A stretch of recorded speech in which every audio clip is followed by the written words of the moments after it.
हमने पढ़ लिया हाइड्रोजन मॉलिक्यूल, इसे यहीं रहने देते हैं। अब नेक्स्ट हम देखते हैं ऑक्सीजन मॉलिक्यूल। तो ऑक्सीजन मॉलिक्यूल मैंने क्या कहा, हमेशा वैलेंसी इलेक्ट्रॉन बनाएंगे हम, ठीक है। तो ऑक्सीजन का कितना है वैलेंसी, 286, मतलब 6 इलेक्ट्रॉन। बेचारा ऑक्सीजन भी खुश नहीं है, ज्यादातर लोग तो दुनिया में सेटिस्फाइड नहीं है, उसी तरह से सारे एटम्स भी सेटिस्फाइड नहीं है। तो वो अपना सेटिस्फैक्शन पूरा करने के लिए क्या करेंगे, 2 इलेक्ट्रॉन कहीं से लाएंगे। तो कहां से इसे मिलेगा 2 इलेक्ट्रॉन, तो सबसे पहले बनाते हैं वैलेंस इलेक्ट्रॉन्स, 1 2 3 4 5 6।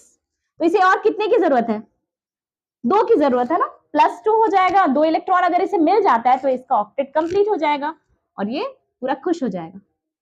1 2 3 4 5 6 7 8। तो जब ये दूसरे ऑक्सीजन एटम से मिलेगा तो दोनों आपस में क्या डिसाइड करेंगे, चलो हम लोग दोनों शेयर कर लेते हैं। लेकिन जब ये शेयर करते हैं तो चलिए इस ऑक्सीजन का कितना हो रहा है, 1 2 3 4 5 6 7 ही हो रहा है। तो एक शेयरिंग से काम नहीं चल रहा है। अगर एक ही इलेक्ट्रॉन दोनों एक दूसरे का शेयर करते हैं कि चलो एक से, तो एक से काम नहीं बन रहा है, तो क्या करेंगे, ये 2 इलेक्ट्रॉन्स को शेयर करेंगे। तो इसका काउंट कीजिए कितना हुआ, 1 2 3 4 5 6 7 8, क्योंकि दोनों का ये वाला जो है ना शेयर कर रहे हैं आपस में, तो दोनों को दोनों के लिए काउंट करेंगे, ठीक है।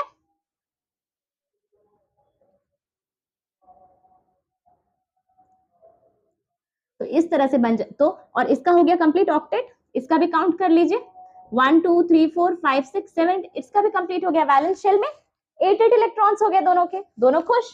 तो अब दोनों हो जाएंगे बिल्कुल स्टेबल। तो ये हो गया हमारा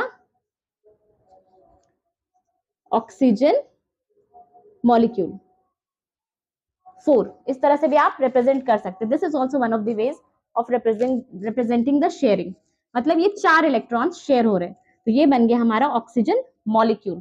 तो इसी तरह से मॉलिक्यूल्स हाइड्रोजन, ऑक्सीजन, नाइट्रोजन, ये जितने भी हैं ये सारे क्या करते हैं, शेयरिंग। नाइट्रोजन के बीच में ट्रिपल बॉन्ड होता है। ये कैसे होता है, आप ये स्ट्रक्चर बनाकर ट्राई कीजिए, और अगर नहीं बन रहा तो please write in the comment section, I will tell you in shorts video या इसके थ्रू, लॉन्ग वीडियो के थ्रू मैं आपको बता दूंगी, ठीक है। तो ये हो गया हमारा कोवेलेंट बॉन्ड।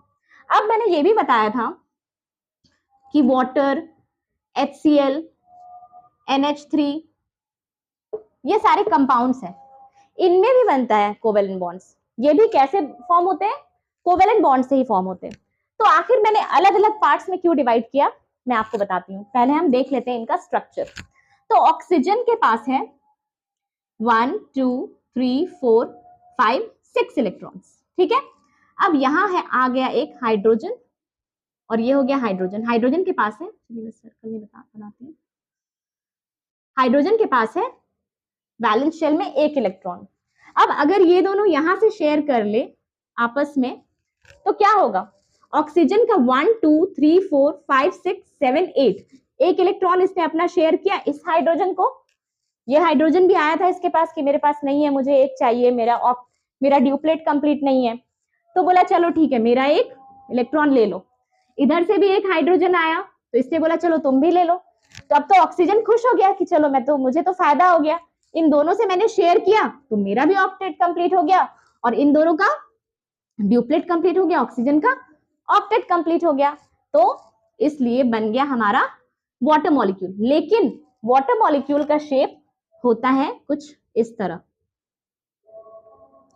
इसे कहते हैं बेंट शेप, ठीक है। तो इसे बेंट शेप क्यों कहते हैं, ये मैंने अपने एक शॉर्ट्स वीडियो में बनाया है, वो आप देख सकते हैं। I've given the link in the description box. अब हम देखते हैं HCl का स्ट्रक्चर, हाइड्रोजन और क्लोरीन। क्लोरीन में वैलेंस इलेक्ट्रॉन्स है 1 2 3 4 5 6 7, और हाइड्रोजन के पास है 1। तो दोनों जब आपस में शेयर करेंगे तो हाइड्रोजन का हो गया ड्यूप्लेट कंप्लीट, और क्लोरीन भी जब इसे शेयर करेगा तो 1 2 3 4 5 6 7 8। शेयरिंग में देखिए जब भी हम कोवेलेंट बॉन्ड बनाते हैं तो काउंटिंग इलेक्ट्रॉन्स की सही कीजिएगा, ठीक है। जब आप शेयर कर रहे हैं तो ये इलेक्ट्रॉन हाइड्रोजन के लिए भी काउंट होगा, ये दोनों, और ये दोनों क्लोरीन के लिए भी काउंट होगा, तो ही आपको पता चलेगा कि ऑक्टेट पूरा हो रहा है या नहीं, ठीक है। और आपको ना ऐसे बनाने की जरूरत नहीं है, ठीक है। सिंपली अगर आप ऐसे ही बनाएंगे, just a simple straight line, it shows that 2 electrons are shared, 2 lines shows that 1 2 3 4 electrons, 3 lines 6 electrons, उससे ज्यादा शेयर नहीं होता, मैक्सिमम 3। तो यहाँ पे क्लोरीन का भी ऑक्टेट कंप्लीट हो गया। काउंट कर लेते हैं 1 2 3 4 5 6 7 8। तो क्लोरीन भी हो गया खुश। तो अब हो गया ये HCl, ठीक है, ये ऐसे भी लिख सकते हैं HCl। तो ये जितने कंपाउंड्स यहाँ पे आप बोर्ड में देख रहे हैं, ऑक्सीजन, हाइड्रोजन, ऑक्सीजन, नाइट्रोजन, फिर ये तो एलिमेंट मॉलिक्यूल्स हैं और ये कंपाउंड्स, ठीक है। तो इन सब में यहाँ पे हो रहा है कोवैलेंट बॉन्ड से ही ये बन रहा है। लेकिन मैंने इसे 2 पार्ट्स में डिवाइड क्यों किया है? क्योंकि यहां आप देखिएगा कि यहां दोनों के बीच में जो शेयरिंग है ना, बिल्कुल इक्वल शेयरिंग है। इसका जो कैरेक्टरिस्टिक है ऑक्सीजन का, वही इसी ऑक्सीजन का भी कैरेक्टरिस्टिक है। एक वर्ड होता है इलेक्ट्रोनेगेटिविटी। तो इलेक्ट्रोनेगेटिविटी का मतलब होता है टेंडेंसी टू अट्रैक्ट इलेक्ट्रॉन्स, ठीक है। इलेक्ट्रोनेगेटिविटी मींस इलेक्ट्रॉन्स को अपने तरफ खींच के रखने की टेंडेंसी। तो यहाँ दोनों ऑक्सीजन की सेम इलेक्ट्रोनेगेटिविटी है। तो दोनों का जब हम डाइपोल मोमेंट क्या होता है ये डिटेल में मैं बताऊंगी बाद में। तो दोनों का जब हम चार्जेस देखेंगे कि दोनों पे एक्चुअल कितना चार्जेस है, तो वो बिल्कुल सेम रहेगा। मतलब यहाँ पे ऑक्सीजन, दोनों ऑक्सीजन सेम है तो दोनों न्यूट्रल ही रहेगा, ठीक है। कोई खींचातानी नहीं हो रही है चार्जेस की, इलेक्ट्रॉन की, ठीक है। वो दोनों अपने जगह पे खुश हैं। तो कोई चार्जेस यहाँ पे नहीं मिलता है, ठीक है। कोई पॉजिटिव या नेगेटिव पोल्स नहीं मिलेगा किसी ऑक्सीजन पे।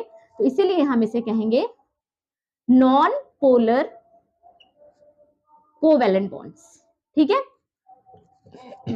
या हाइड्रोजन में भी अगर हम देखें तो हाइड्रोजन भाई दोनों की टेंडेंसी सेम है इलेक्ट्रॉन को अपने पास रखने की, है ना। तो यहाँ पे भी कोई पोल्स नहीं, पॉजिटिव नेगेटिव पोल डेवलप नहीं हो रहा है यहाँ पे भी।